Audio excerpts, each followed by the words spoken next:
Howdy folks, Eric here, back with another standard brew. Today playing Black-White Burrow-Crats, or Burrow-Crats if you will. Going to be bringing this into a traditional best of 3 event, standard event of course. What's the difference between this and Aristocrats? Not much. Little joke for you there, little politics joke for you there. Featuring, instead of Raise the Past, we are playing 4 Season of the Burrow. What does this card do for us? Well, it makes a lot of bodies, or it's a flexible piece of removal, or it can reanimate a Sephiroth or a Halio or one of our 2-drops, give it an indestructible counter, and that can be kind of relevant sometimes. But the core idea here is, for 1 extra mana as our sort of top-end piece, we have a card with a little bit of a lower ceiling than Raise the Past, but a much higher floor. So Raise the Past gets completely shut down by basically any form of graveyard hate. The slower graveyard hate, maybe not so much, like Ghost Vacuum or the Ooze, that'll chip away at your graveyard, but things like Soul Guide Lantern, things like Rest in Peace, which are relevant in the meta, just straight up shut down Raise the Past, right? Season of the Burrow doesn't really have that problem, not in the same way. So if your opponent has a Rest in Peace, you can still just make 5 rabbits. And 5 rabbits is a lot of rabbits, especially with the inclusion of Abandoned Air Temple in standard, right? So when Raise the Past would normally be an outright dead card, for an extra mana we get a lot more flexibility. Being able to also just like remove random non-land permanents that your opponent might have, like kill their Planeswalker, make 3 rabbits, or kill their Monument to Endurance or what have you. Anything that you need to clear the way maybe for a big attack. It's all pretty good relevant here in one nice little package for this deck. Now the rest of the list, basically, like I said, it's Aristocrats, right? Not much to say beyond the fact that we're a little less reliant on needing a sacrifice outlet like Umbral Caller Zealot for this build, because we don't need to like fill up our graveyard and then Raise the Past to have it all come together, right? We don't have nearly as much setup required to be able to pay off our sacrifice like enablers like Vengeful Blood Witch or Sephiroth. We can just put 5 rabbits on the board, right? We don't need to like spend several turns setting up and sacrificing things and surveilling and hopefully crossing our fingers that we fill up our graveyard when we just access 5 rabbits, no question. That's basically the gist of the deck. 23 lands today, a lot of utility, a couple Fountain Ports, a couple Restless Fortresses, and of course those Abandoned Air Temples. As for our sideboard, a little mix of hand rip and interaction, requisition raids, Soul Guide Lantern, some split ups. Yeah, pretty straightforward list. Nothing too exciting as far as like everything else goes, but curious to explore Season of the Burrow as a potential option to make this list more effective in a meta where graveyard hate is going to be ever present, essentially. So let's see if that works. Like I said, hopping into a best of 3 standard event, hopefully pull out a 4-1-5-0. All right, starting out on the play. Okay, not a bad opener. A lot of 2-drops here, pretty aggro start. Just lead on this Abandoned Air Temple, Godless Shrine, probably into a Voice of Victory turn 2. Opponent leads on a Marauding Mako. We have a pretty good answer for that, and there's our Sephiroth. Pretty much the most important card of in the deck. And so that Season of the Burrow mode, bringing back a non-land permanent mana value 3 or less from the graveyard to the battlefield with an indestructible counter, with Sephiroth, kind of goes crazy. It makes you very resilient to board wipes, threatens like your... It's not only that, it's bring back the Sephiroth and make 2 rabbits, which gives you something to immediately sacrifice, which is pretty nice. It kind of goes crazy. There's our Season of the Burrow. We're a little far away as far as lands go. We could go for an Umbral Caller Zealot to try to surveil into a land. I could also go for a Bartolome to try to present a pretty big body here. I think probably the Umbral Caller Zealot is the better plan. There's also the option of going for the Vengeful Blood Witch and guaranteeing a little extra drain off the start here, but I think I'd rather hit my 3rd land drop here. Be able to either double spell next turn or just cast a Sephiroth. Well, there's our 3rd land drop. Nice and simple. Looks like our opponent is on Rakdos Monument. Pretty nice list, but I think we have a good chance here. We gained quite a lot of life, both with Halia, Sephiroth, and the Vengeful Blood Witch. We also have pretty good interaction for them post-board in our requisition raids. Happens to be quite good against the cool but rude sort of lists. This is a very like similar structure in mix of like artifacts, creatures, non-creatures to the lessons list. Similarly, like requisition raid, pretty good here, right? Opponent's swinging in with a pretty big Mako. Gonna be able to hex this next turn. Probably just get a Vengeful Blood Witch online, start recouping some life. They're kind of more leaning the all-in version, it looks like, with these Cam and Ferrex in the list. I've definitely been caught off guard by this card. Let them hit me for 7 here. Quite a lot of damage, but the cool but rudes aren't leveled up yet, so I'm not super concerned. Jar Plains. Oh, I can't. Yeah, I just realized I can't Hex and Blood Witch because this is a plane. So let's just get the Sephiroth online. I was a little hasty with this. I don't know why I did that. We leave it in. We leave it in. You know what? I've already started. We leave it in. Kill off the Umbral Caller Zealot, I guess. Trigger the Sephiroth. Yeah, I don't know why I did that. I did not mean to do that. It did not give me a moment to be like, are you sure you don't want to be a fucking idiot? They double level up the cool but rudes. Is this actually good, though? Do I have to block the Marauding Mako, given this math? I take 4 off the bat. Yeah, I guess I... No, I don't. I can go to 1, right?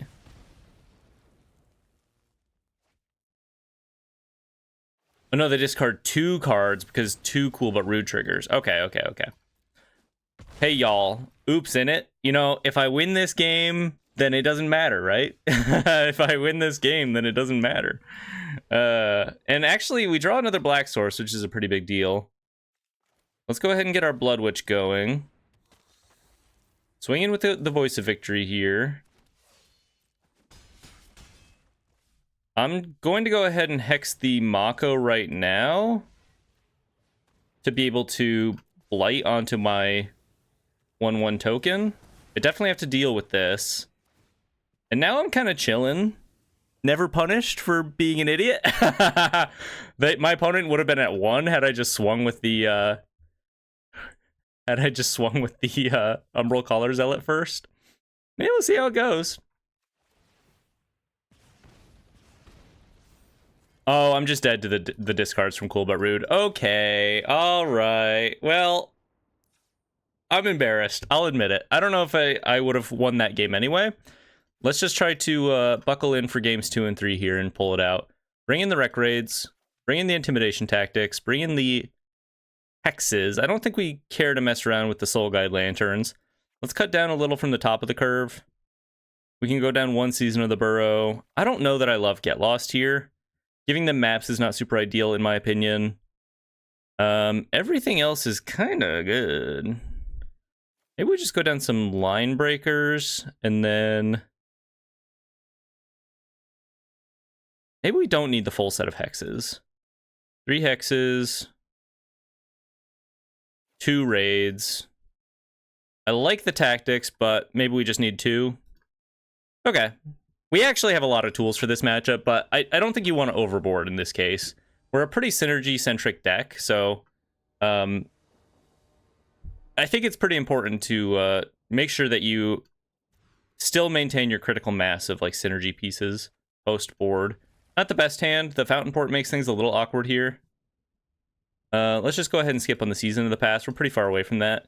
Best draw is just another colored source. Not my cleanest start. Vengeful Blood Witch. Not bad.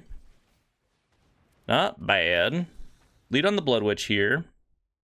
Cross our fingers for a colored source. Well, we draw a Sephiroth, which is actually in the range of pretty good draws. It makes it so that if we draw like another Fountain Port, which would be kind of like a ironically unfortunate draw when you need a land, but it's a colorless land. Makes that okay. Tersa Light Shatter. Okay. Opponent discards some stuff. Probably not going to swing here. Decides to swing. I guess I'll just start by blocking here. Drain them a little bit. We still get a pretty strong attack back. We draw our untapped source. Okay, let's go ahead and swing first and then play Sephiroth second main. Fabled Soldier. Sack the Infestation Sage here. Draw into another land is pretty big deal. Begin the drain. Yeah, I think this matchup is actually pretty good for us. I just goofed pretty hard in the first game there. But we persevere. Flagstorm. They're going to take a lot of damage off of this. Put them to a cool 3.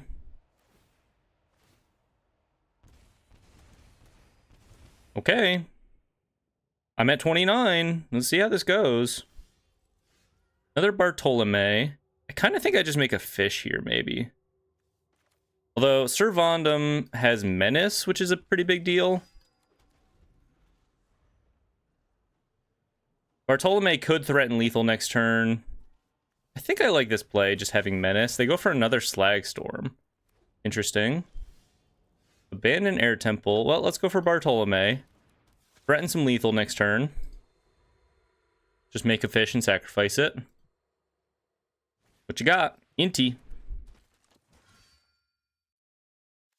Or just activate Abandon Air Temple, I guess. Cool but rude.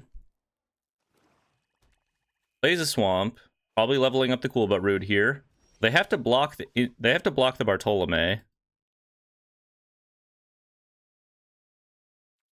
Let's force them to block, and then I can just play another Bartolome second main.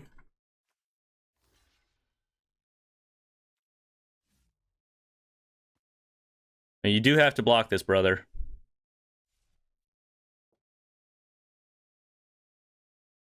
I mean, I don't know what to tell you.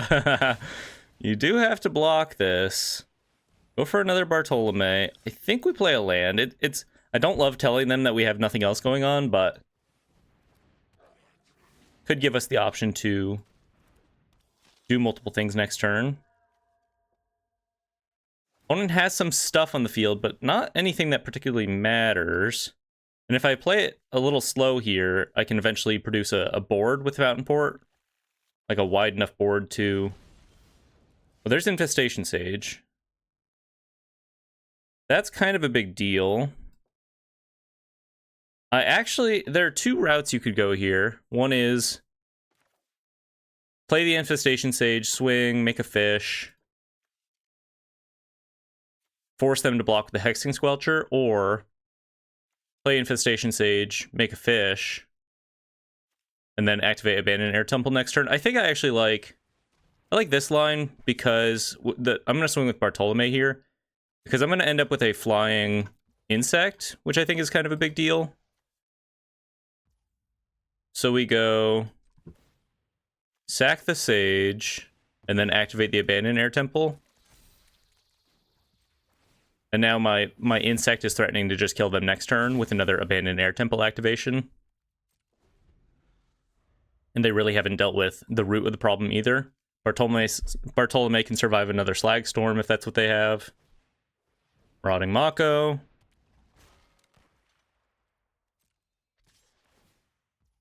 Swings in.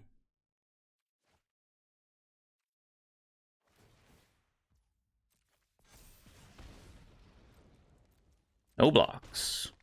We take it. Do you have an answer for my insect? It appears they do not have an answer for my insect. All right, we get to see game 3. Fire up the Abandoned Air Temple. We get to see game 3, despite the mistakes. So hopefully we can bring it all back here. I think on the draw, we want more cheap interaction. So let's go up the tactics and the requiting hex. Cut a Season of the Burrow. Cut a land, maybe? We could probably go to 22 lands. Maybe just like a Fountain Port here. Not necessarily going to be that kind of game. Try it like that. All right, I like this hand.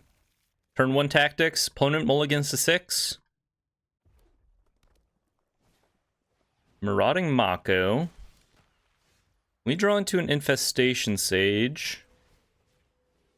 Let's just go ahead and lead on the tactics here. Let's take the Bloodthorn Flail, I think. They have a Slag Storm. Bloodthorn Flail is the way they enable the Makos here. I feel pretty good about this. Slag Storm, a little annoying, but not unbeatable. We can play around it, and they don't have double red. They just cycle the Mako. Okay, that kind of makes sense, I guess, but it is their whole turn. Hits me for 2. Season of the Burrow is a nice draw. Let's go ahead and get... I think we want Servandum on the field first. It's just got a bigger body. Kind of just threatens to trade here if we want. And then next turn we can go Blood Witch Sage. Season of the Burrow is kind of a nice draw in this kind of game. I think we just trade here. Because how do they realistically win without a big Mako with the cards that we have in hand here? Let's go Blood Witch Sage. And then if they just decide to rip the Slag Storm, we're pretty far ahead. We get to untap and play a Sephiroth. Fabled Soldier. Slag Storm. Doesn't even attack. Maybe they have a land drop here to bring back the Bloodghast. Okay, we're like so far ahead. We're so far ahead. It's not even funny. Moonshadow. Who cares? Bartolome. Okay, hit you for 1. Bring out the big guns. Best card in the deck by a lot. Do a little sack draw. Drain ya. Draw into another land.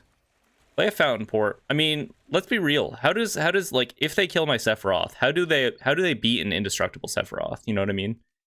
Go ahead and block the Bloodghast. We get to drain 1. They get to trigger their Moonshadow. They play another land. Fine. It's less material for them to discard doing that little maneuver. Play an Infestation Sage. Swinging with the Sephiroth here. Get a little redraw. Do a little drain. I'm kind of thinking about just like sacrificing the insect to the Fountain Port because I want to hit my land drop, but maybe it's just better to get Bartolome online. Pass it back. Okay, well, fighting through the mistake game 1. Feeling pretty good. We'll just take this.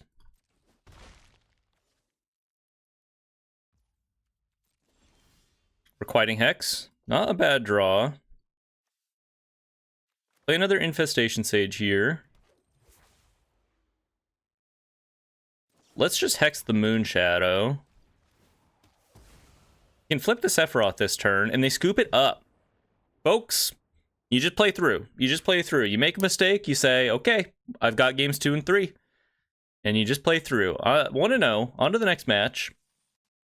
Match 2, on the play. Okay, pretty good curve out. Always happy to see my friend Sephiroth in my opening hand. Fabled Soldier. I know it means something in Final Fantasy. I know it means something. Shout out Hexmancer69, resident Final Fantasy lover in my subscriber base. But I know it means something, but it always cracks me up that it's all in all caps. Fabled Soldier. Okay. Hit you with the Sage. Boop. I think I'm gonna go with the Zealot here. Just a better body up front. If they kill it, they kill it. We move on. That's fine. X my Zealot. Perhaps a little mono black flavor from my opponent here. Swing in with the Infestation Sage. Go for Sephiroth. Fabled Soldier. I've never really played Aristocrats on this channel. By the way, maybe like once ever. What's the general vibe? Because I think generally I understand that. Ooh, okay, maybe not mono black. Could be.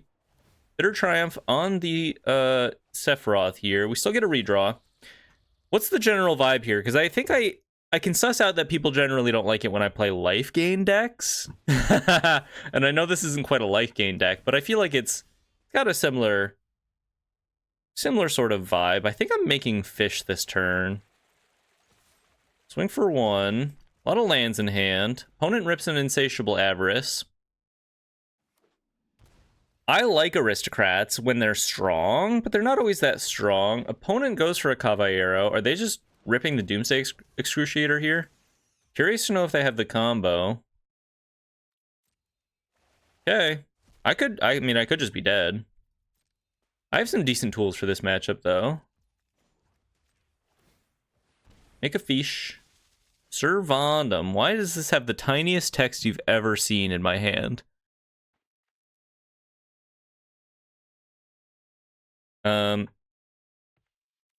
Interesting. Well, let's just play out cards. I think that's the play here. Pass it back. I mean, sometimes people just rip this. I got to assume they have another Insatiable Avarice in hand if they're just ripping it. Otherwise, it's a little risky, but we'll see.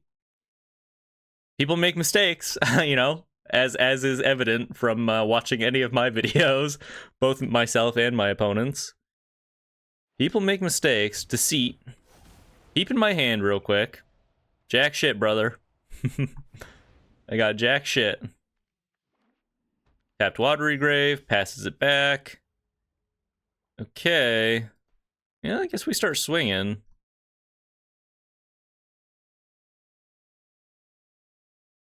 Maybe I make another... I mean, I just start swinging, right? They can trade with my Vengeful Blood Witch here, but I think I'd rather just start doing some damage.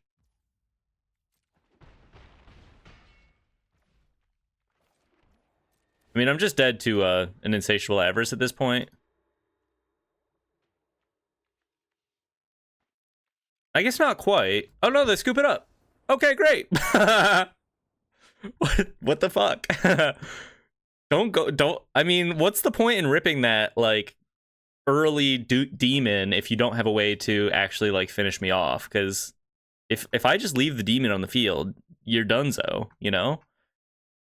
Crazy. Well, bringing the intimidation tactics. Pretty good into this matchup, I think. Maybe a couple Soul Guide Lanterns. Pretty light on our Graveyard Hate.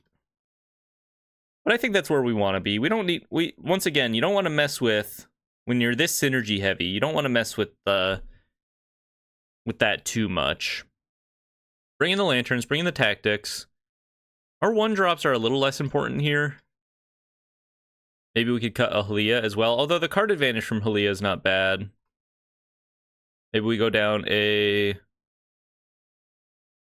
It's all kind of good here. Season of the Burrow has potential to just be, like, countered here, I guess. If they care about bringing in counter magic. But at the same time, it's like, make 5 rabbits is not that bad in this matchup. When they're kind of relying on a lot of 1-for-1 removal, they'll probably bring in deadly cover-ups, but at the same time, I think it's kind of good. The one thing is they can, like, if I go for the indestructible mode on Season of the Burrow, they can just bounce Sephiroth, right, with, like, a Deceit, but they have to have it. I don't really know what to cut here. Maybe on the draw, we cut a land. I think I'll keep the Fountain Port this time. Let's just go down and abandon Air Temple. I think that's okay. On a long enough timeline, we're pretty likely to draw into some utility lands. I think that's okay. Gotta scoop. Gotta scoop. Gotta mulligan this. Okay, not bad. Let's put back Fountain Port number 2. Opponent leads on a Watery Grave. Hit you with the Sage. See if they have a Deceit here. No Deceit. Could be a Spell Snare kind of situation. Bartolome's not a bad draw here. Gives us something that they might have to interact with. Bartolome del Presidio. Discards a Doomsday Excruciator. Here we go again. Okay. Well, you better have kept a way to actually enable this. Stock up. Here we freaking go again.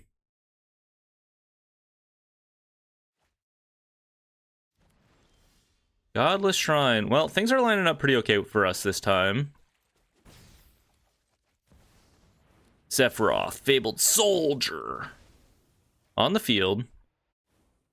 Do a little redraw action. Get the pressure going. I mean, I don't have any good interaction if they just decide to rip the Caballero and actually have like an Insatiable Avarice this time. But they do have a Restless Reef on the field now. Arch Enemy's Charm exiles my Sephiroth. I think we're back to just like making fish again. I know it's not the sexiest thing to be doing, but it's not bad.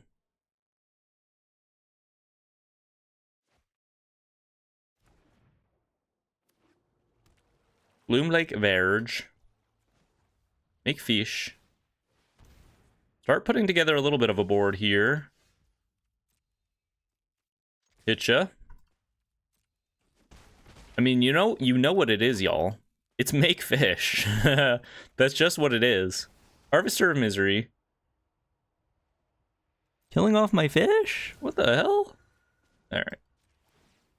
Let's go for a redraw here. Izumi Linebreaker. Harvester of Misery, huh? Wouldn't mind a Season of Burrow. At some point. Let's go... I think we go Vengeful Blood Witch, make fish here.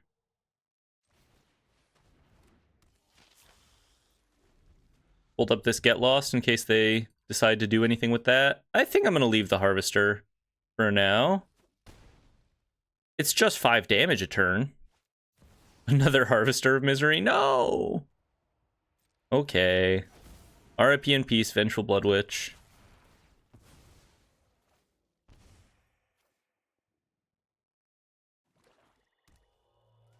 Make a fish. Draw more lands. Not super ideal. 15. Top 15 cards. 1, 6, 7, 8, 9. Yeah, it's not super likely. Play a Swamp here. Play a Linebreaker. Pass it to ye. We're kind of chilling though. We're not super duper in danger here. I'm gonna go ahead and get lost the first Harvester here. Reduce the pressure a bit that way. I think I'm just going to take this. There's also maybe an argument for double block and sack a fish, and then I have the Linebreaker token to work with next turn. I think that's okay. Could also just take it and make a fish. Intimidation tactics could be relevant still. They could have like a Caballero just sitting in hand. Couple maps to crack. A lot of lands for my opponent too. Deceit on top. They skip on it. Interesting. Yeah, I guess so. You would think they would just want something at this point. So we are in a position where, once again, like, so that ceiling versus floor situation I was talking about. Oh, they get to snipe my... Oh, they... Okay. They had a Caballero. Okay. Right now, Raise the Past would be a better draw than Season of the Burrow. It's always good to, I think, check in on those like situations where it's like, were I to top deck one of the two, which would be better right now? Right now it is Raise the Past, but not always the case. And it's not like that good, but it is pretty good were I to hit a Raise the Past right now, which I don't have in my deck once again, but theoretically.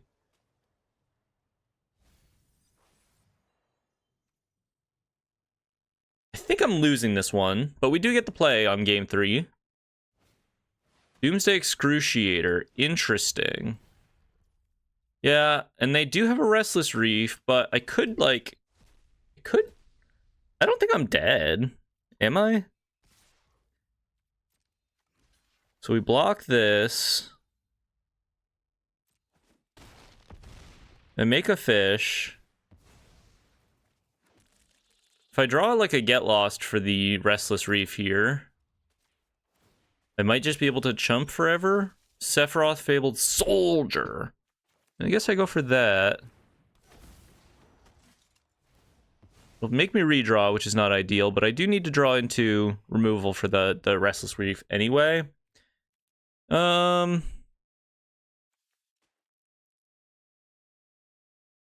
think I am dead in this case. Shock myself. I'm gonna have to sack the fish, or sack the insect anyway. Try to redraw into a Get Lost for the Restless Reef. That's pretty much all I have. No. Okay. On to game 3 here. Let's go ahead, make sure we have all of our lands in. Let's cut down on like the graveyard interaction and try to be the most like streamlined, curve out sort of situation we could do. I don't think the Soul Guide Lantern, maybe the first Soul Guide Lantern is okay. Go up the Line Breakers, down a Tactics, down a Season of the Burrow here on the play. 23 lands. I think that looks okay. On the play. Okay. Pretty good. We get to fill the board with pests. We get to fill the board with pests.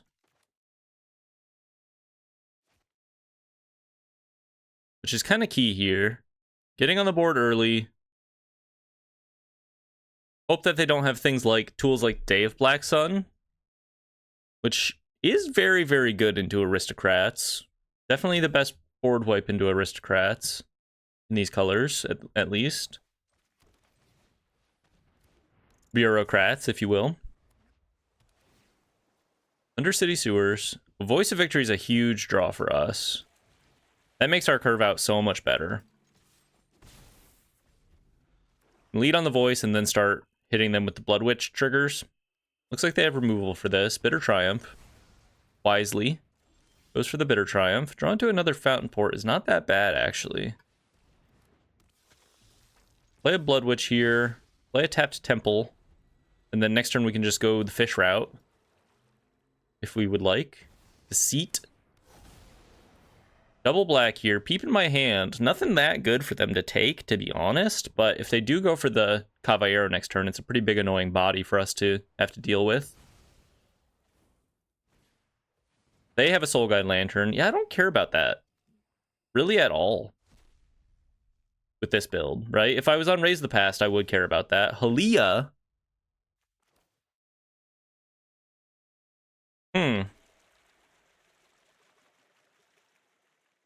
Halia. Do I get lost my own Nezumi Linebreaker here? The benefit of that is I get to put Halia, I get to warp Halia. I get to make tokens for Fountain Port in the future. And I think that's all pretty good. Warping Halia. I get to pay off the Halia with a redraw too. I think this makes sense. Go for the Get Lost on the Nezumi Linebreaker. Halia will see the maps and the Mercenary entering here. Trigger the Blood Witch. I think I'm also just going to crack a map on a Mercenary here. Set up my next draw that way. We hit a land. Okay, so definitely worth doing that. Soul Guide Lantern, not a bad hit, but it might be a little too little too late kind of situation. Might give them some options. Some pause. Oh, Winter Night Stories, they don't have their third land drop, and we have the Soul Guide Lantern in hand. Okay. I think that looks really good for us. I think that bodes super well. They discard a Watery Grave after all. Voice of Victory off the Tizop. Let's think about possible board wipes here. Huh. Let's think about possible board wipes here. I think I just play the Voice of Victory. I play the Abandoned Air Temple. Say they Deadly Cover Up, right? I think it's best to just exile the Deceit with the Soul Guide Lantern ETB, because they're not going to be able to, like, if they want to spend their whole turn, next turn, like, paying 5 mana to harmonize a Winter Night Stories, that's fine. But this makes them less likely to...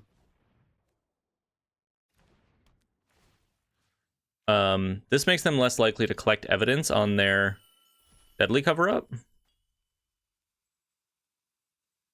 Do I play the Voice is the question. Or so I play Voice, they board wipe. I have Halia and utility lands, and that's not that bad. And if they don't board wipe, then they're kind of dead, and I like the sound of that. I think I'm just going to play everything out here. We'll hold on to the map for my Fountain Port in the future. I could also just cycle the Soul Guide Lantern if I want to.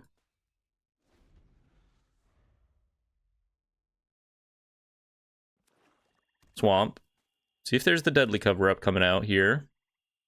If they want to collect evidence, they have to get rid of both of the Winter Night Stories, so it might just lead to me being allowed to cycle this Lantern, unless they give up the Soul Guide Lantern here for a redraw, but now they don't have the mana to... Now they don't have the mana to Deadly Cover-Up by going for the redraw there. So what are we doing? Did they just fuck up? Did they just fuck up? Is that what just happened? 4 mana? What can you do with 4 mana? Not a whole lot. You can cast a Caballero, but you have a Nezumi Linebreaker to copy, basically. Bitter Triumph on the Voice of Victory. Okay. Trigger the Vengeful Blood Witch. Drain ya. Back to me. Just gonna hold on to the Soul Guide Lantern here. We draw a Godless Shrine. That's not a bad draw. That lets me go cast the Halia and sacrifice the map to the Fountain Port. Hit you for 2.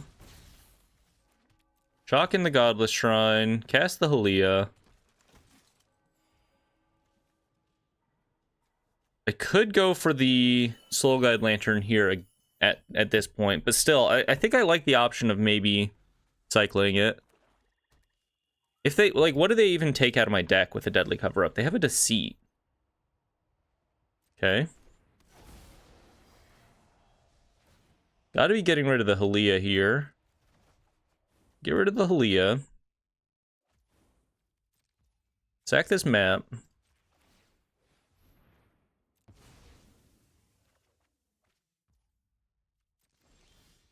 Restless Fortress. That's not bad. A little extra reach. Land. Now I Soul Guide Lantern them to keep them off of a good Winter Night Stories.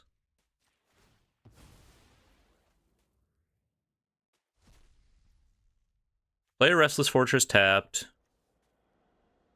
I'm just making fish, I guess.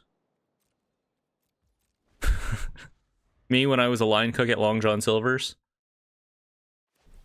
Cycles and Intimidation Tactics.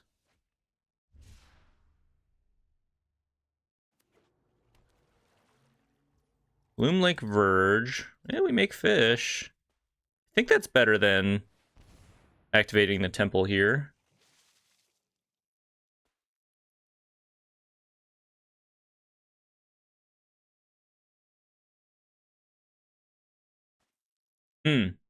I think we can pull this out. I think we're fine. We got quite a healthy lead as far as life totals are concerned. And they're not going to be able to beat this board eventually. The combination of Fountain Port plus Abandoned Air Temple plus a free 2 damage off the top with a Restless Fortress. Next turn, I think I get to just make 2 fish, right? 1, 2, 3, 1, 2, 3. Make 2 fish. Abandoned Air Temple. That's all pretty good. I think maybe my opponent left. But I'm going to count this as a win, because I think we do win eventually. Yeah, they fully pass here. We draw an Umbral Color Zealot. Is that just lethal? Being able to sacrifice my board here? So we go fire up the Restless Fortress, swing with 3 guys, put them to 5. They block the fortress. They take 2. Yeah, I think that's just lethal. I'm gonna jam, fire up the fortress. I think they're AFK though.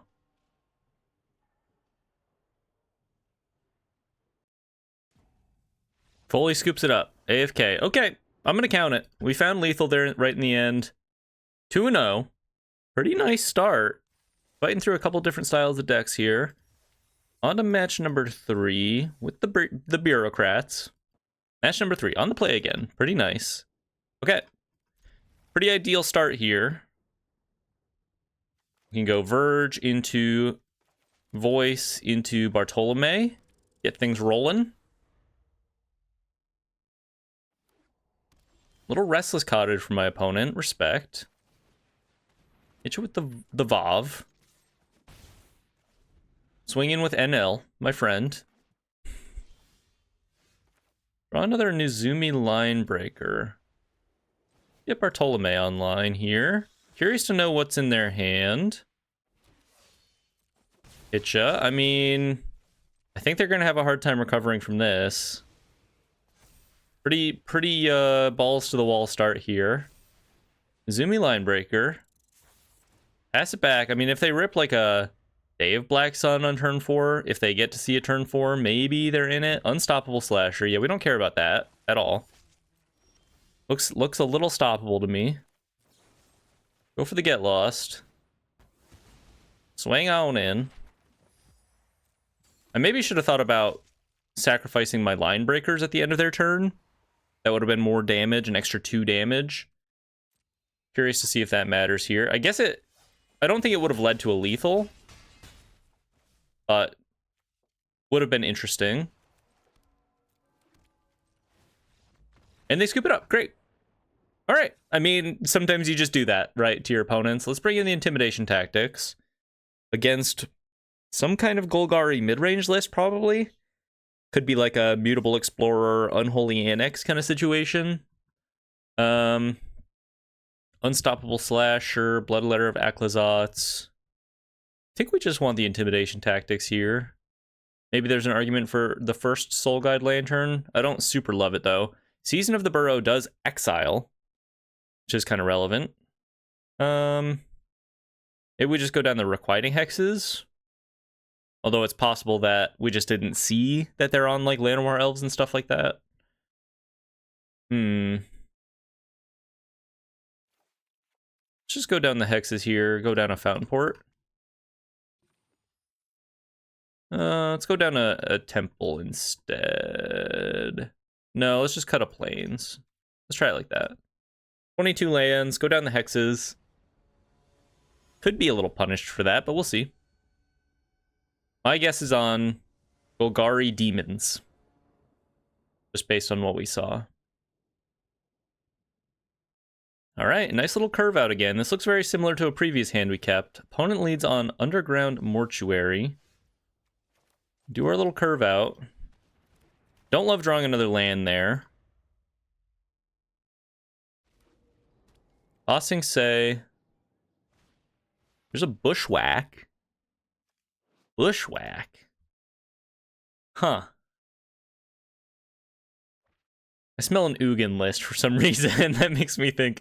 I don't know why. We draw another land, which is not ideal. I don't know why that makes me think Ugin, but anytime I see like these colors, weird cards in the list, I'm always just like, yeah, maybe it's like an Ugin deck. Summon Fenrir. I mean, this makes me still think Ugin possibly. Could be the Gitrog monster. Ravenous Ride. The Gitrog Ravenous Ride. Draw a million lands in a row. Go for our Sephiroth here. Hopefully we'll draw a non-land off of this. Get Lost, not bad. Trigger our stuff. Pass it back to our opponent. Let's see the Gitrog. Shout out Pierre once again. Aclazotz, Deepest Betrayal. Enters with a counter. Pretty good. 5/5 Flying Lifelink. They swing in with the Fenrir. That is a mistake, because now they're letting me attack into them if they have, like, you just take this every time, right? They're letting me attack into them if I have removal, which I do. And given what I've got going on, being allowed to attack into them is actually just ginormous for us, giving us a chance to possibly redraw into some real action. They'll off the Aclazotz. It'll come back as a land, sure. Now they're in Ugin range. Swing on in. Yeah, sacrifice the insect there. Draw more lands. They are in Ugin territory if they hit another land drop, which is very good, and we probably can't beat that at a certain point.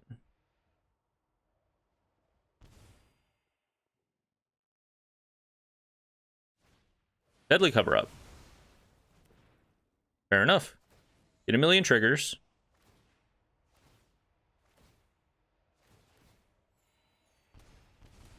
Put you to a cool 4. Draw another land. Okay. Pass it back. I believe in the power of the fish. Unstoppable Slasher. Yeah, it could be unstoppable this time around. Fires up the Bossing Say. Pretty funny to put Bossing Say. Wait. If you earthbend these flip creature lands,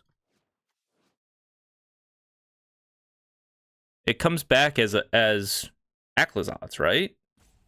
That's crazy. Got to. It exiles and returns to the battlefield, so it'll come back as its front face. Huh.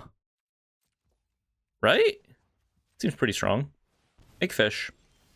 Sephiroth, Fabled Soldier. I think I go for this and sack the fish. Pretty good draw. Put them to 3. Infestation Sage. It ain't bad. Tapped Godless Shrine. Pass it back. See if they have answers. Exile Sephiroth. Strategic Betrayal. Hey. Fine. Chunks me. But what else do you got? They can't just one-tap me this turn. Over the Edge. I've never seen this card in my life. Choose one. Destroy target artifact or enchantment. Sorcery speed, by the way. Target creature you control explores, then explores again. Draw another land. Comical amount of lands. 1, 2, 3, 4, 5, 6, 7, 8, 9, 10. In the top 18? Top 17? Not super likely. Prisha's Wanderings. Okay. Interesting.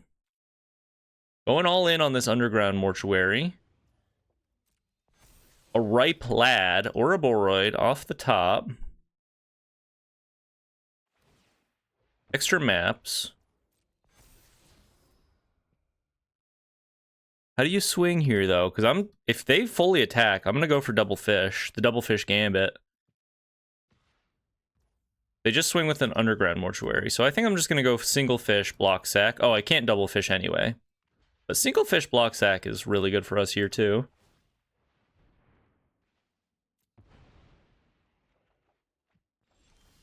Servandum, Intimidation Tactics. Kind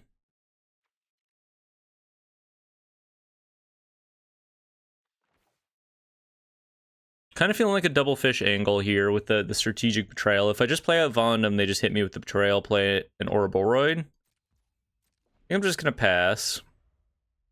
Could be a single fish block sack. Could be a double fish. How do we draw out of this? We go for a Mosswood Dread Knight. Or a Boroid. Counter on the Unstoppable Slasher means it is now just a slasher.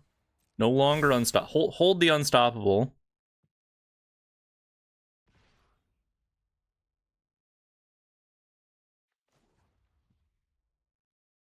Definitely making a fish. Question is, do I make a second fish, or do I just take this on the chin? Do I make a second fish without a redraw here? So I'll go to 7 and then 3.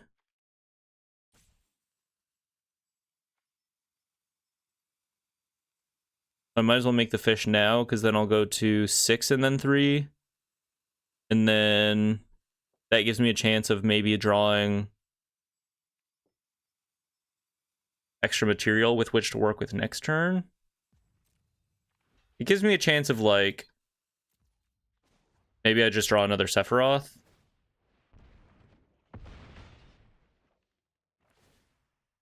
Go to 3. Another intimidation tactics. A little awkward at this point. I think I maybe bring in the split up post board next game. Cycle and intimidation tactics here. Vengeful Blood Witch. Play a Bleach Bone. Play a Blood Witch. Swing for 1. No, play a Blood Witch. No, I think I'm just dead. Strategic Betrayal in hand complicates things a little here. Them having a huge board complicates things. Play a Blood Witch, sacrifice the fish, redraw, hit. I don't think there's anything I could hit at that point. Swing for 1. See if they just take this. They just take it.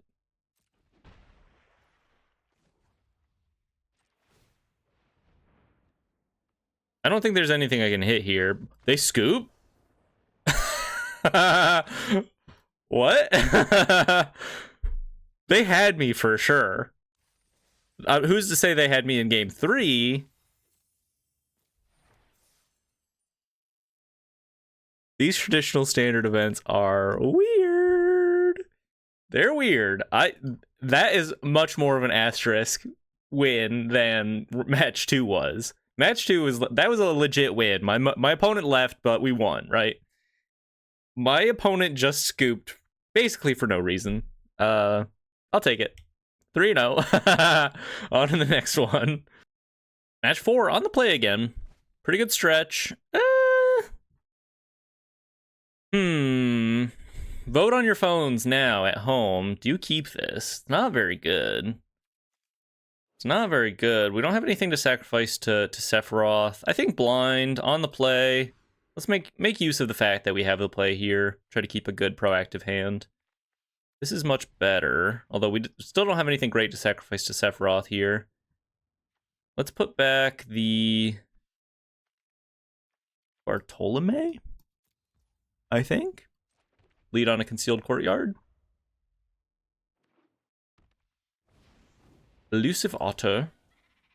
Well, I'm just going to rip the Hex here. Even though long-term Slickshot Show Off is more of a problem, I think I like the ability to like actually tap out turn 2, turn 3, turn 4, so on and so forth. Start putting on some early pressure. Umbral Collar Zealot. Island. Storm Chaser's Talent. Infestation Sage is not a bad draw, per se. Let's go ahead and hit you for 3. Start building up the pressure here. Go for Servandum, and then if we draw a land, I think we go Blood Witch Sage next turn. Because we already have a sacrifice outlet. That'll set up our Sephiroth better on the following turn. Fabled Soldier. I'm going to play more Sephiroth decks just so I can keep saying Fabled Soldier, because I know everyone watching this loves it, dude. Sleight of hand from my opponent, Mike Thick. Torches Servandum. Go ahead and sacrifice it. Get a little surveil action going. Season of the Burrow. Skip on that for now. Don't mind that too much. Still haven't really seen it do much of anything. I don't know if I've cast it yet this league. This hasn't really happened. Drawn to a land. Huge for us. So we go Sage, Blood Witch. Hit you for 3. I guess I might as well hit them first. There's not a world in which they block this, right? Sage Blood Witch, pass it back. Rips a stock up? We're feeling so good. Rips a stock up is huge for us. We get to land a Sephiroth, get the double drains going, get a nice little cushion of life total. I could actually probably even flip the Sephiroth if I wanted to. I haven't done the math on that, but I think I could. If I were to sacrifice my Vengeful Blood Witch in the final hour. My opponent is eyeing my board with 1 mana available. 4 cards. No Slickshot show off quite yet. Rips a Boomerang basics. Do we go block sack here? I don't think so. I think it's better to have more material to work with once I have like 2 drain triggers here. So let's go ahead and swing. Pressure their life total here. Play the Sephiroth after the attack. Sacrifice the Sage here. Go for a little drain. More fodder to sacrifice. I mean, this means they're just dead next turn if they don't disrupt my board here. And I can't really see a way that they outright kill me through this double drain situation.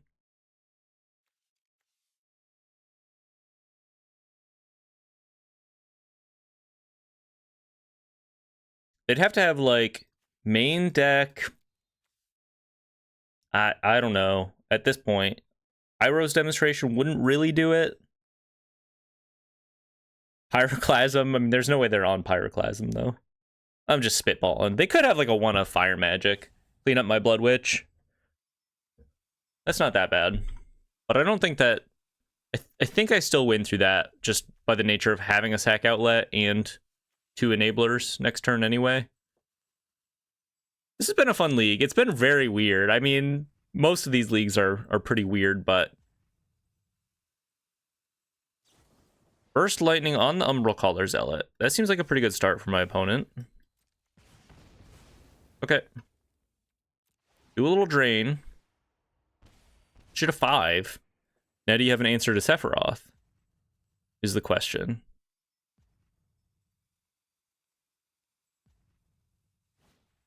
Storm Chaser's Talente.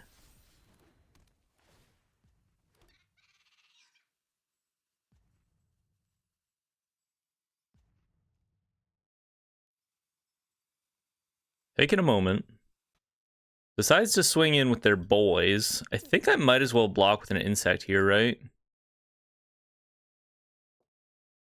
I have other material to sacrifice next turn anyway. This is 2 drains for free. Put them to 3. Kind of feels like they don't have anything. Unless they have a crab as their one of their last cards. Crab slows me down. They show me a Slickshot show off. Okay. So we go Infestation Sage. I don't need to play the Line Breaker quite yet. Actually, they're just dead. They have to... I drain them too. They have to block. And if they don't block, they die. If they do block, they die. Okay. They're just dead. Swing with both my boys. Draw another Blood Witch. Drain ya. RIP in peace, my friend. We get to see game 2 here.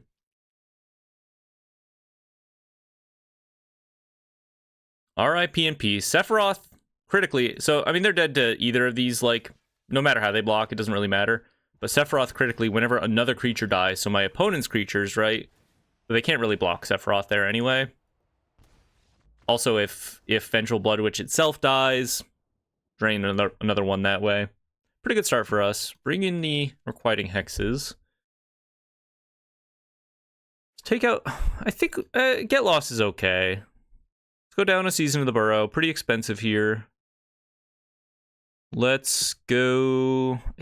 I kind of think that's it. You could maybe make an argument for Duresses, but... just to cut down on their critical mass. But that's not really... I don't think that's really what this matchup is about.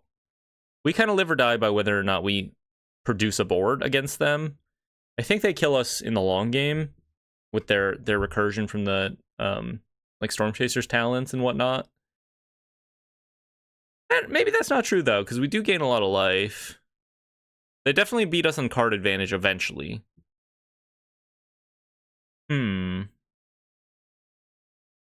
think maybe I just cut a Fountain Port.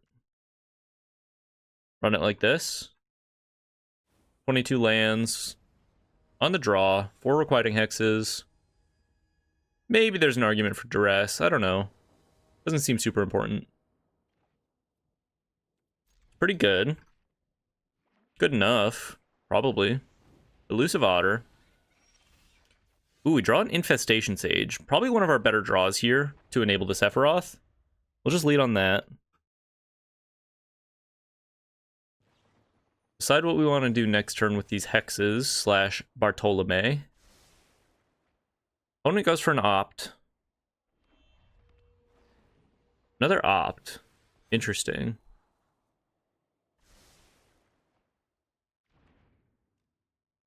Okay. I think I'm just going to hex an otter here then. Bartolome part 2. Hexing an otter lets me play this abandoned air temple tapped. Hex the otter now, and then next turn I can go for Sephiroth. That makes sense to me. See if they just like rip a stock up here. Storm Chaser's talent. And into Boomerang Basics on a talent. Shocks in a Multiversal Passage. Plots a Slick Shot Show Off. Maybe. It's fine. Maybe holding up a Seer. Just plays a Slick Shot Show Off. That's probably not right. Draw another Sephiroth. They're tapped out. Slick Shot Show Off. Exposed. Yeah, I'm just going to kill off the Show Off here. Might as well swing in with the Sage first. I don't think I need to Blight. I could Blight. I think I'd rather keep my creatures alive here.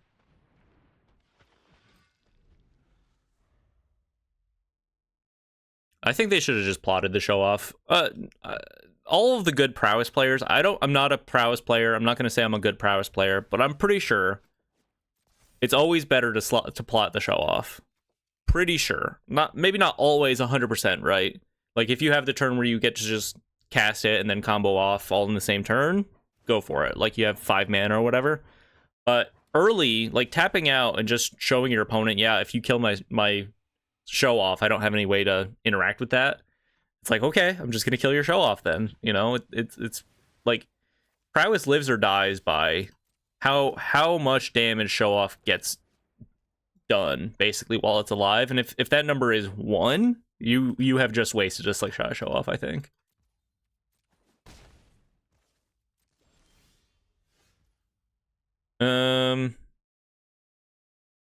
Yeah, just swing in. Hit you with the Sephiroth.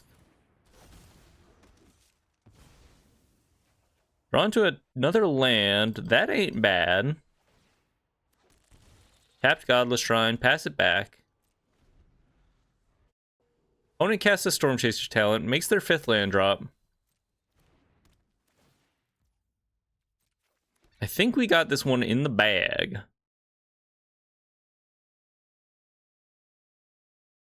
Feels pretty good. Feels like my opponent is making some errors, perhaps. They are producing a board at a rapid pace, but otters can be chumped pretty easily. Another talent. Well, same talent, I guess.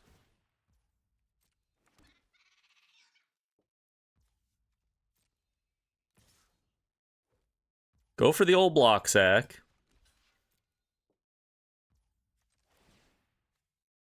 Trigger our soldier. Put it a 9. 1, 2, 3, 4, 5 instants and sorceries in the graveyard. So they could cast a crab here. They definitely could cast a crab here. Play a land. Play another zealot. See if they go for the crab. They have the crab. Surprise, surprise. Tapping down Bartolome and Sephiroth. I think what I'm going to do is I'm going to sacrifice Bartolome to the Umbral Caller Zealot and just play another one. Get my Surveil on. Present some better blockers next turn. Because there is a world... Voice of Victory, okay. There is a world in which they just kill me with three prowess otters next turn, right? That's a lot of prowess. I've definitely died to boards like this before if I wasn't careful from this life total. I still might lose this game. I'm not Hundo P. River Pyre Verge.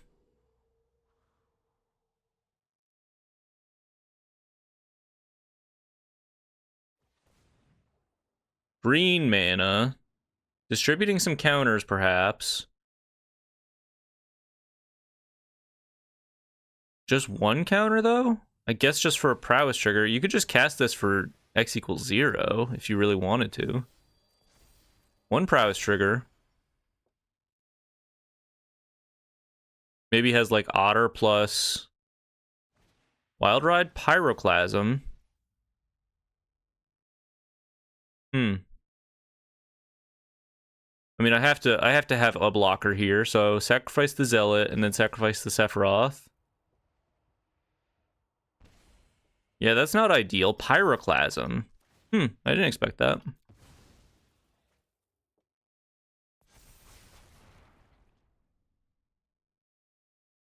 Could be dead if they have another spell, I think. Especially if it's removal for Bartolome. Let's count the damage before we let them hit us here. Another crab. 8, 11, yeah. Pyroclasm, huh? Heard me talking shit, I guess. Well, we get to play this time. Go back up a land. Do we? Do we actually want Soul Guide Lantern? Maybe the first one's okay.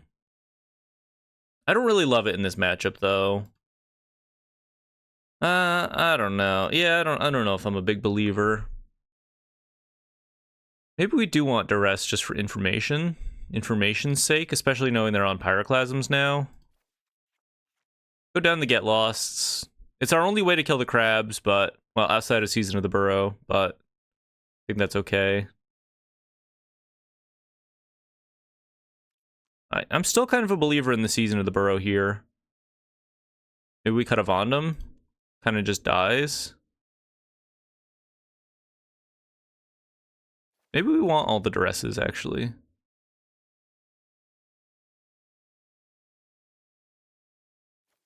Two Season of the Burrow, 3 Duresses. Okay, let's try it like this. Game 3. Match number 4 on the play. Pretty good. Good mix of stuff going on here. Let's just lead on the Duress in case we snipe a critical talent. Boomerang Basics. Not a supremely good hand for my opponent. Let's just maybe take the Torch. Probably the best individual card against us here. Good to know what they have going on. Which is to say not that much, to be honest with you. Drawn to a Voice of Victory. We can't play it this turn, but it is good next turn. Let's just go ahead and hex this Otter to keep their damage relatively low.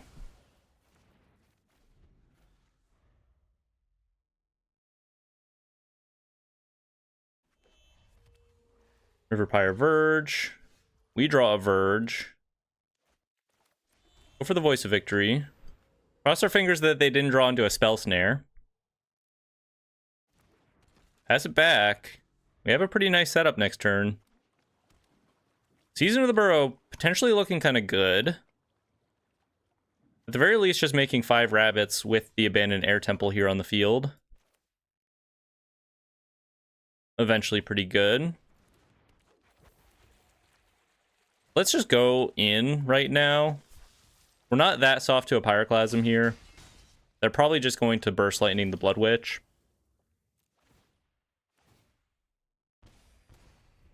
And we have a lot of mana. Like, if we draw another land, we have a lot to do with our mana still, essentially, right? So I think we might as well just put Pedal to the Metal. Tapped Passage. 3 unknowns now. Shocks the Blood Witch. Drain them for 1.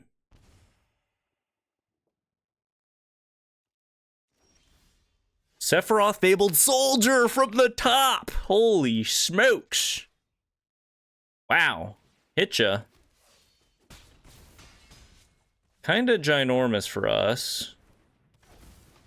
It is the Fabled Soldier, after all. Drawn to a Duress. Okay, I guess I could have tapped a little better there. Definitely could have tapped a little better there. Were I a wise man. In paper, I probably would have known to leave up a black, but sometimes you just let auto tap ruin your day, and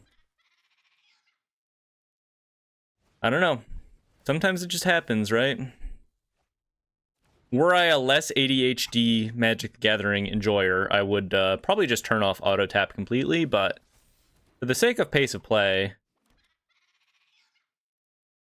it is pretty convenient sometimes. I don't have anything to do with 1 white mana, is the thing. So definitely a chump mistake right there. But we're feeling pretty good here.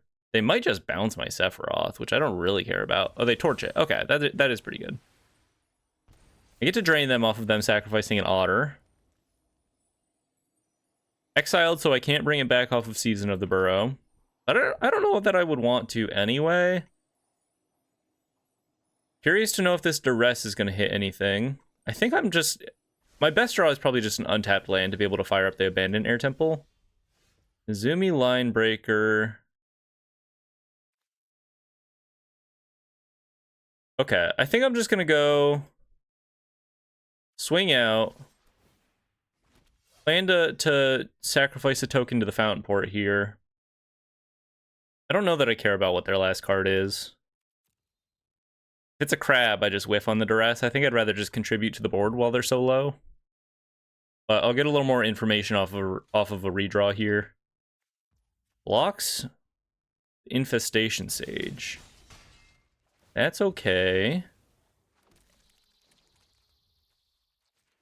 Leave up a black mana. Sack a Mobilize token.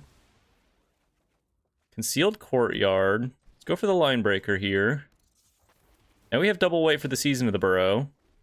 Potentially finding an opportunity to shine here. Very least it clears blockers. And they can't really crab us that effectively because of the Voice of Victory on the field. Stock up is a good sign for us. They kind of have to hit Pyroclasm, but that even really doesn't do anything. So I think them going for a stock up here seals the deal for us. They have to hit like Torch on the Voice of Victory and have... and be doing anything else, I guess. Torch on the Voice of Victory is kind of the only thing that helps them here. Or I guess just bouncing the Voice of Victory buys them another turn, maybe. Yeah, Pyroclasm's not good enough. River Pyre Verge. One last card in hand. Bounces the Voice of Victory. Not a bad turn for my opponent. Not great.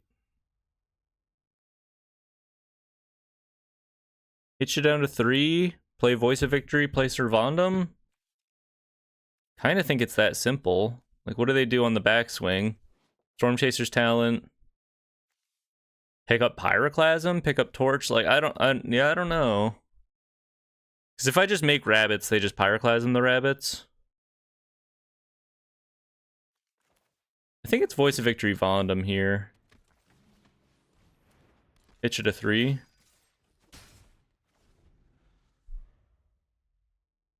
Pyroclasm is an interesting angle here. I didn't think Prowess lists typically played it, but I don't really keep up with Prowess lists too often. It's not really my forte. Not my cup of tea, I guess I would say, rather. Card off the top for my opponent. Activate the talent, torch the Voice of Victory, and then they die to my board. Unless they have a real last card here. Talent plus torch is 5 mana, though. So if their last card is Crab, they can't use it. It's interesting. We're in a position where them drawing Crab is actually actively pretty bad for them. On account of the Voice of Victory.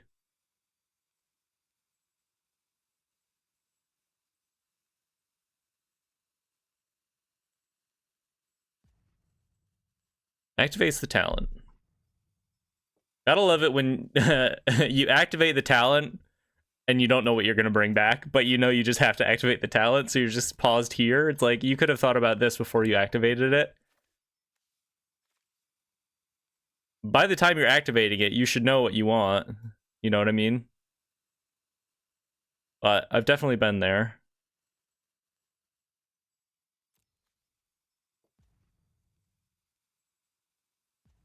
They have to, yeah, they have to take the torch, because Voice of Victory definitely kills them next turn. But then my Vondom becomes big enough. They also have a Burst Lightning on the Vondom. Wow. Okay. Well, they've spent their talent, though.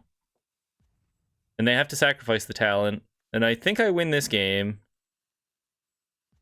Maybe I just go for the rabbits now.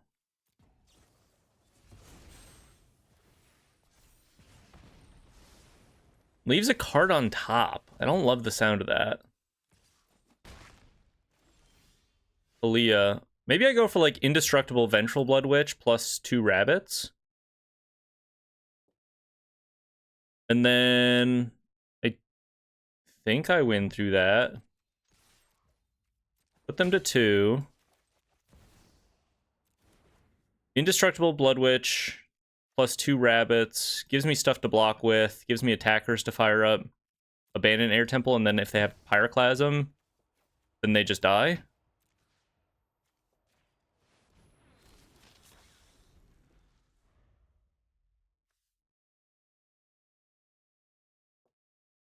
What's your last card? Is it Stock Up? Sleight of Hand. They left a Sleight of Hand on top. Big Elusive Otter. I mean, I don't think that, I don't think they can win with a 1-card hand like this. 4-0. Pretty good run. Season at the Burrow looked kind of good there. Would it have been better to have had Raise the Past? Not necessarily. Probably the same result. Yeah, probably the same result. Okay, nice. GG. On to match 5. Match 5. Finally on the draw here. Decent opener. Go ahead and keep this. Ooh, uh-oh. Oh? A little Spire Bluff Canal Spyglass Siren flavor. We draw a Voice of Victory. One of our best possible draws here, I think. Really synergizes with everything. Best card in the deck, really. I mean, if you think about it, Aristocrats is like a Voice of Victory deck, to be honest. It's kind of like the thing keeping everything together here. Yeah, let's go for the Voice of Victory. Discards an Oculus. I've definitely lost to this list in the past after talking shit. Probably Jeskai Oculus. Might lose to it right now. If they just rip a Helping Hand, I don't think I can come back. A little bit of a play draw difference for us here, but to be fair, we've had to play on all other matches this league. See if they have the Helping Hand. FOMO. Well, that's good for us. No Delirium. 1 in the air. Draw into a Restless Fortress. Maybe we just get a Blood Witch online. Or I could hold up a Get Lost. I think I'd just go for the Blood Witch. Try to present, like, the most annoying possible, like, critical mass sort of board I can. Cross my fingers that they don't hit their combo before I can hit mine. Like, hit their strong synergies, rather. They're eyeing their stuff, though. Going for a map, it looks like. Torch on top. You gotta leave it, right? Although, if they skip on it, gets them that much closer to Delirium. Maybe they skip on it. They don't have anything to sacrifice anyway, really. They could give up a FOMO just to turn on Delirium, I guess. But is it that good in this position? I think I'm going for Sephiroth next turn.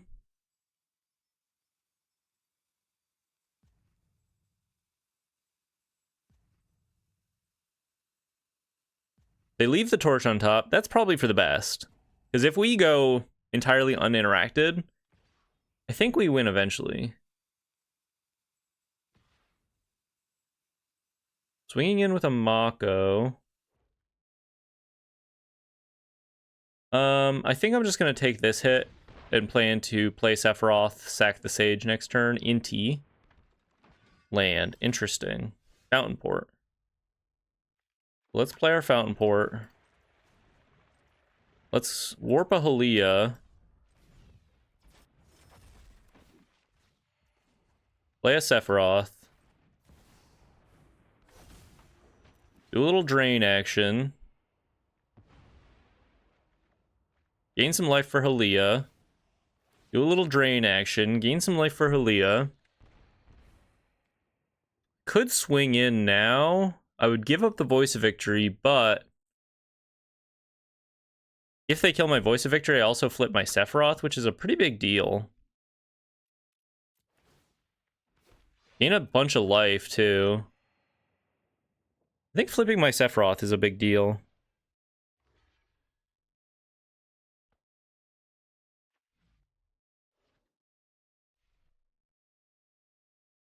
So it won't die to Torch is kind of the pro there. I guess if they don't block the Voice of Victory, I don't flip Sephiroth, so maybe I should have swung with the Blood Witch as well.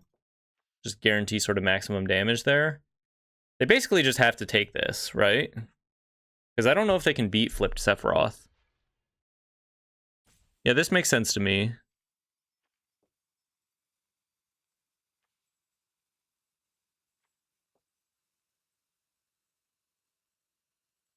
I still get to drain them for 1,000,000, but they're going to be able to sacrifice their FOMO to torch my Sephiroth. They're taking their time with this one. Fair enough. I mean, this is kind of the turn, I think. Might as well block the tokens. Makes sense to me. Drain them for 4.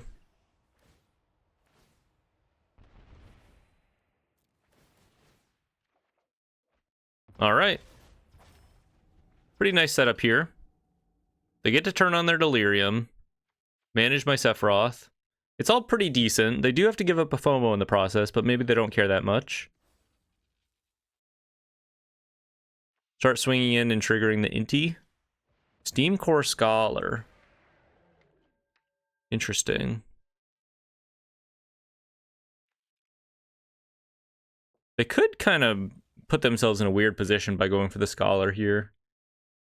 If they like draw into a helping hand that they want to keep around, but they didn't leave themselves white mana, so like maybe they just have to give up a helping hand here and deny themselves that opportunity. But they've kind of committed to this torch line, so I guess maybe there's not that much to think about.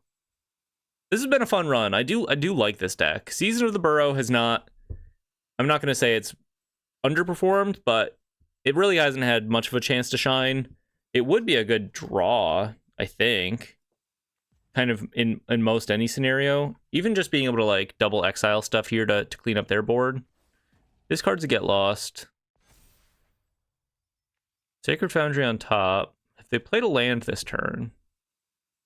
I don't think so.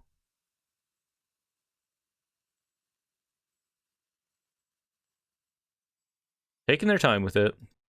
All right, moving into combat. Swings for 4 with the Mako. Doesn't turn on their Delirium, weirdly enough. I don't feel like they have a choice but to torch my Sephiroth, right? Kind of weird to me that they're not... Like, why go for this attack before torching the Sephiroth?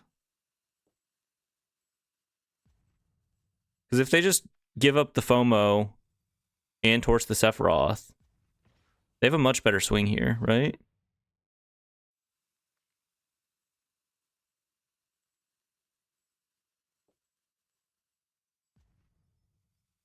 Now they're going for torch? You would have had Delirium. I don't understand. Yeah, I don't really understand that too much. Everyone makes mistakes, I guess. Call back to match number 1, game 1. Leave something on top. Is this trampling? No. I guess I just take this. I could have double blocked Inti maybe. Maybe that's the play.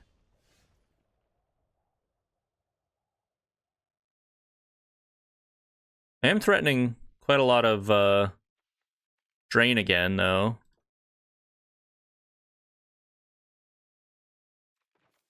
Do I just go cast Halia, play Servandum, swing out? Or at least swing with the Voice of Victory again? Gain a bunch of life? I think I like that. I could also warp this Halia, be able to get lost something. Guarantee that I untap with my Voice of Victory, probably. Maybe not guarantee, but more likely to untap with my Voice of Victory. Still get a comfortable life lead. Yeah, maybe I just kill off the Steam Core Scholar here. Keep them from being able to kill off my Voice of Victory, which is kind of critical at this point, I think. Let's do that. Warp, get lost. Oh, but then I can't. No, I can't do it all. Go for Halia. Go for Vondum. I can't do it all because I don't have enough colored mana in that scenario. Hit them with the Voice of Victory here. If they double block, maybe I might as well swing in with the Insect too. Swinging in with the Insect gives me a chance to block next turn, maybe.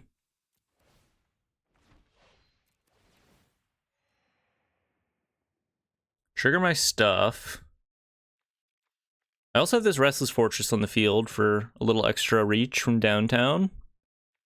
This has turned into kind of a tight one. I kind of think they just double block the Voice of Victory here, though. It makes my Vondum really good next turn, though.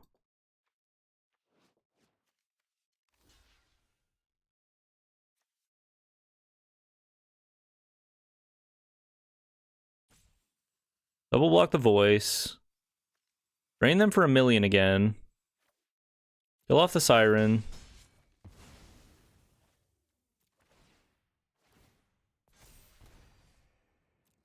Get a redraw.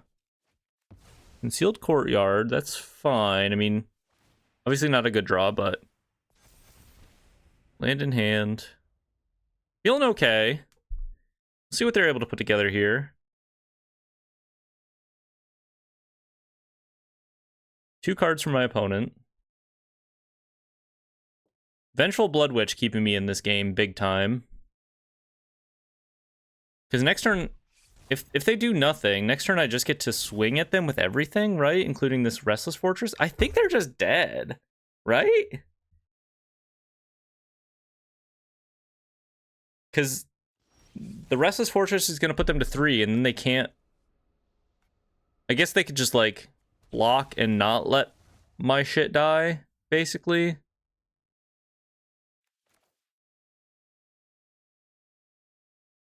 Bleachbone Verge. I could warp a Halia here for a little extra drain. And then fire up the Restless Fortress. Oh, I was supposed to play the Plains there. Wow, I think that's going to mess me up a little bit. I was supposed to play a Plains there, because now I don't have white to fire up the Fortress and warp the Halia. Could also just... get lost my Vondum. I think I'm firing up the Fortress kind of no matter what. Put them to 3 is kind of important here. Swing, swing, swing, swing. Do I swing with the Blood Witch? I guess so. Swing out. And they scoop it up. Okay, great. They didn't care to figure out that board either. Yeah, I think that looked pretty good for us. Jeez Louise, what a crazy game 1. Bring in the tactics, bring in the requiting, or bring in the Soul Guide Lanterns. I don't think we care about requiting Hex that much here. We'll keep in a couple, but I don't think we want the full set. And Split Up is probably pretty good in this matchup, TBH. As for what to go down... Cut 1 Season of the Burrow. Cut a land. That was a crazy game 1. Vengeful Blood Witch held the line like a motherfucker. Shout out. Maybe go down to Bartolome. Zealot.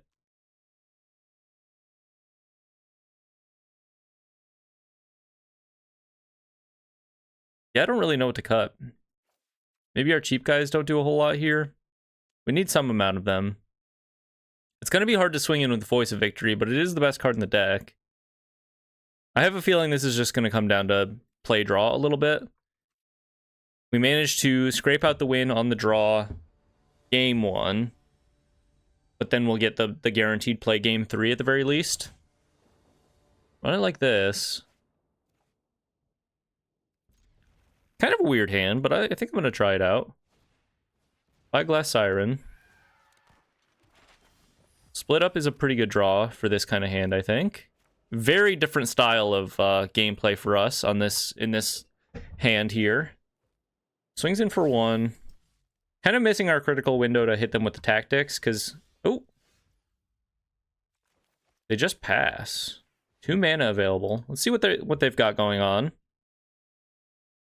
Spell Snare, Seam Rip. Well, nothing to Spell Snare in our hand. Good to know that they only have 1 creature to hit here. Pass back. Okay, feeling pretty good. Feeling pretty good. Torch in hand for the Sephiroth, unfortunately. Marauding Mako. Probably get to find a pretty nice split up next turn. Okay. Draw another Sephiroth, so let's go for the first one. Get them to torch this guy. They're going to double swing, we split up, and then they're kind of left with nothing, and eventually we just Season of the Burrow them out of the game. Kind of weirdly enough. I think it looks pretty... I don't think they're going to be ready for 5/1/1 rabbits. Swings in for 2. Voice of Victory is pretty huge. Let's go for the split up. Now, try to go for the Voice of Victory when they no longer have Spell Snare available, if that ever happens. Maybe the split up was a little premature. We could have just existed like that for a little while. They draw into a helping hand.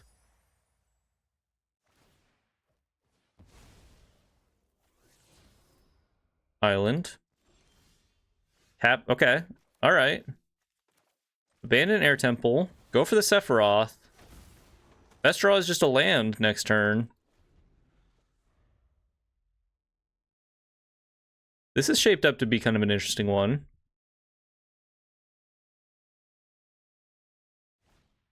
Steam Core Scholar. Let's see what they decide to get rid of here. Kind of an important choice. They might get rid of the Spell Snare.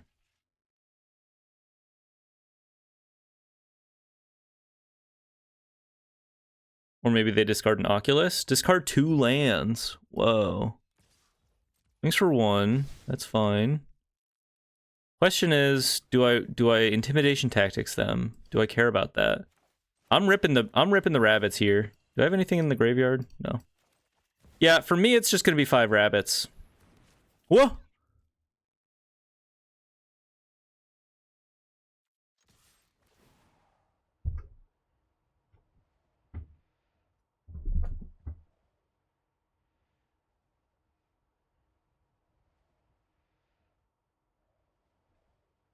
Why does it let you do that?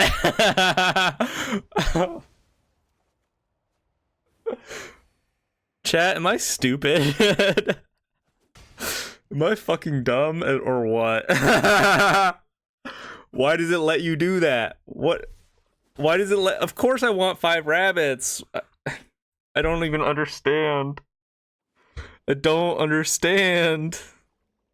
Why does it let you do that?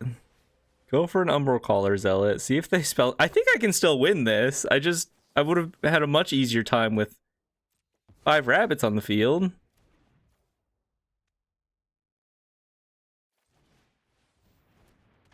I think I'm just going to give up the Voice of Victory for a redraw here. They can just Spell Snare or Seam Rip it anyway. Izumi Linebreaker, nice. Get you down to 12. Why does it let you do that? Why would I just want to make 1 rabbit? I need safeguards. Protect me from my own stupidity. Play the line breaker. Hit you for 3. We're big chillin'.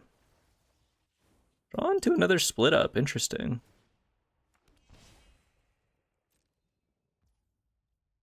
I think I'm just gonna pass here.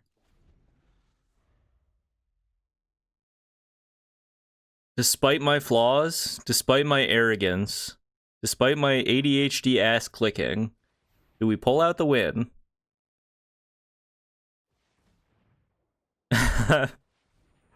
That was actually such a good spot for Season of the Burrow to look good too.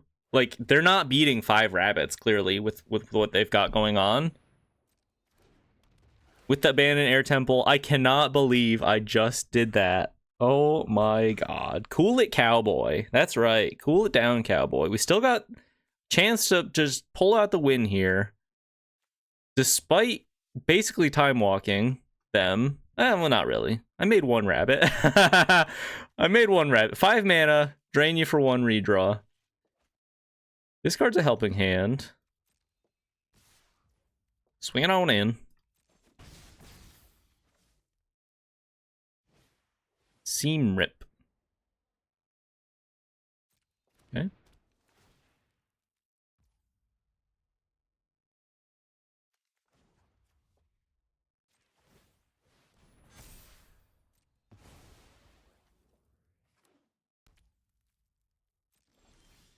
Vengeful Blood Witch.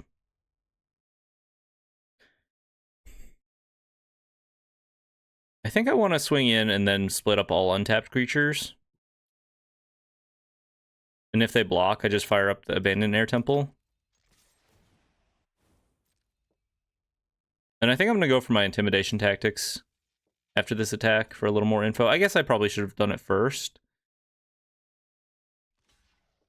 They just single block. That's fine. Hit you with a Drain. Let's hit you with the Tactics now. I want to know what you got. RIP in Peace, FOMO. I think they would have liked that one. Play a Blood Witch. Pass it back.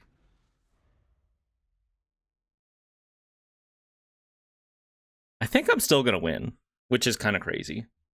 Which is kind of crazy, right? To fuck up that monumentally. I guess just goes to show how far ahead we were from the get-go.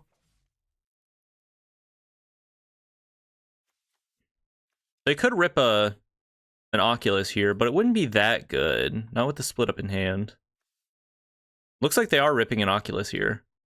So I could just split up the whole board and drain them for 1 million off of the Sephiroth. And then probably put them in a position where 1 swing from the Restless Fortress is enough to kill them. A little bit rude. Don't care about that at all.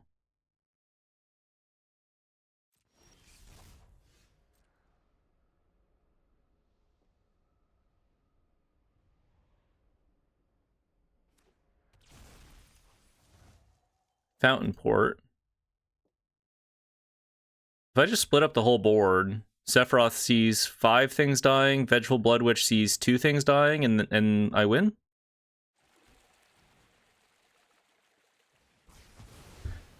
Folks, what a roller coaster of a run. What a roller coaster of a run. Been a while since we've had a cool little 5-0. Fun run. Despite my flaws, despite my arrogance, and despite my fuck-ups. Fun run.